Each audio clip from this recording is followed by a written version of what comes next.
pense faire partie d'un certain nombre de musiciens qui connaissent une certaine tétanie à l'idée d'aborder d'autres passions que celles de Jean-Sébastien Bach. Et effectivement, j'ai pendant de nombreuses années eu un petit peu cette difficulté à l'idée d'aller regarder ailleurs. Et ce livret de ce monsieur Brockes, je dois avouer, m'a laissé absolument stupéfait. Ce monsieur Brockes, qui aujourd'hui reste assez méconnu, était un personnage extrêmement célèbre en son temps. Un notable, puisqu'il était librettiste, poète, mais aussi sénateur. Et au tout début du XVIIIe siècle, il publie un livret de passion qui portera bientôt son nom, Brockes Passion, et qui va connaître un succès absolument considérable, qui va en faire le livret de passion le plus mis en musique et le plus célèbre jusqu'à la fin du XVIIIe siècle, d'une certaine façon.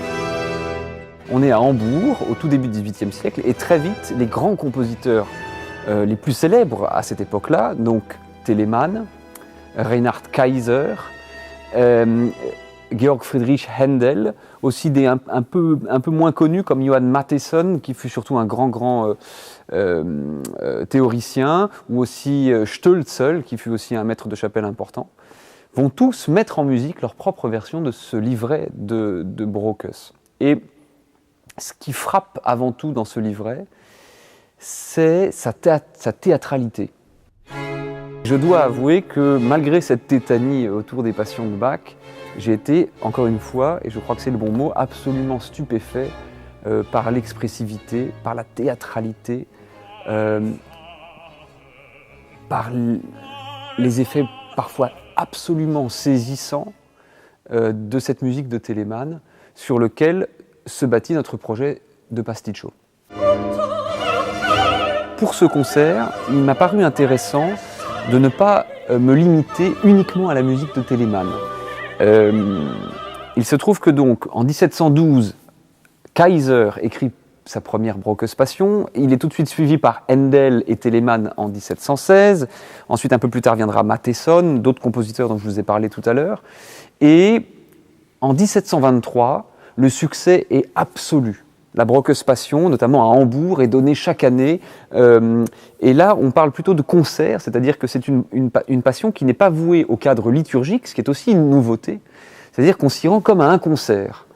Et en 1723, on sait qu'il y a eu un pasticcio, c'est-à-dire un mélange entre les différentes versions, puisque c'est le même texte de toute façon, tout ça est interchangeable. On peut choisir la version musicale de tel ou tel compositeur.